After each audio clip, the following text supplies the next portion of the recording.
Good afternoon. The reality of yin and yang. No doubt you are familiar with this symbol, I hope so, if you're a practicing Tai-chi student. The yin and yang. So I'm sure you understand this very clearly. The two eyes indicate that there's yin in the yang and there's yang in the yin. So neither one nor the other is an absolute. If they did not have the two eyes, you just have the two fishes, one could say that that was a simple symbol of duality. Now, duality is incorporated here, but very much more than that. Now, this is obviously an incredible symbol and very rich, and I'm not going to analyze it today, but what I am going to talk about in relationship to this is a certain particular aspect or application of the yin and yang concept in that we can apply to our reality. Now, human beings are composed of many things, but here today I want to discuss the light and the shade of our psyche, of our psychology. Now, the light and the shade, these energies have been known by human beings for a very, very, very long time. I remember listening to Joseph Campbell, the fantastic mythologist, when he was talking about when he was growing up in a Catholic school, and they were telling him on one shoulder there was a dark angel and on the other one there was a light angel. Well, you have that kind of thing.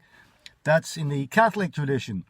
Obviously, this has been brought to the light in the last 150 years in psychotherapy, psychoanalysis, psychology, and all those disciplines like that acknowledge and work with the light and the shade. So we have this light and the shade within us. Now, the amazing thing is, there's a couple of points here I'd like to bring up, is that first of all, it's amazing how we modern people forget a lot. We forget memory is a problem. We forget that we have the light and the shade when we look at certain kinds of people. When we look at celebrities, famous people, irrespective of why they are famous. Be science, in the arts, show business, entertainment, sport, of course. Even in religion, we have these personalities that we put high up on a, well, especially in religion, high up on, I'm talking about living people here, high up on a pedestal, and we look up to them and we idolize them and idealize them.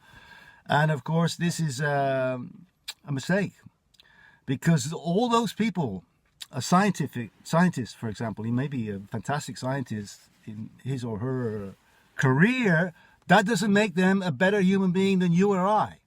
They have a shadow side. All people have a shadow side. They have the light and the shade. They go together. So we can idolize pop stars and all kinds of people, media stars, online stars, and we forget they're composed of light and shade, just like the rest of us. Okay? So we are all in a soup. Yin and yang, the five elements, and all that composes the reality of the laws of the universe. We're all inside of that. And on one level, well, we're all equal by death and a few other factors. So that's the first thing I wanted to bring up. The idea that the light and shade, I have it, you have it, we have it. So when we're in interrelationships, we need to really realize this, because today, what I see today has not occurred in my lifetime. There are two mentalities fighting each other on many levels in society all over the world right now, and it's just incredible. There's almost no dialogue between opposing forces. There's no middle ground, and this is very dangerous. So when we should realize that the other, okay, they have a completely different opinion to me, but their reality is also yin and yang. So there is something in there that's yin or yang that is of value to me, and vice versa. And if we can identify those things, we can create a bridge where we can communicate, or try to communicate. Seems to me that this is a big problem. And our understanding of yin and yang, unfortunately, it's not there's not that many people out there who are familiar with this concept. I wish that it was taught in schools. It would increase human communication. It's a language, the yin yang. If you understand what is this and yin, this kind of yin and that kind of yang, the percentages of yin and yang, you can communicate. I have friends and colleagues and acquaintances who are familiar with this concept. They have it inside, okay? And then it's easy to communicate. Now, when I was in my 20s, I had a kind of experience, I'll call it that, in which I understood that yin and yang is a symbol. The yin and yang symbol, this is a symbol of objective reality, okay?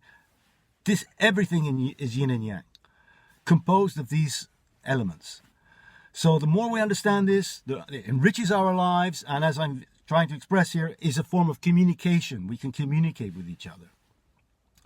You know, let's say a couple, a man and woman, they meet, they fall in love.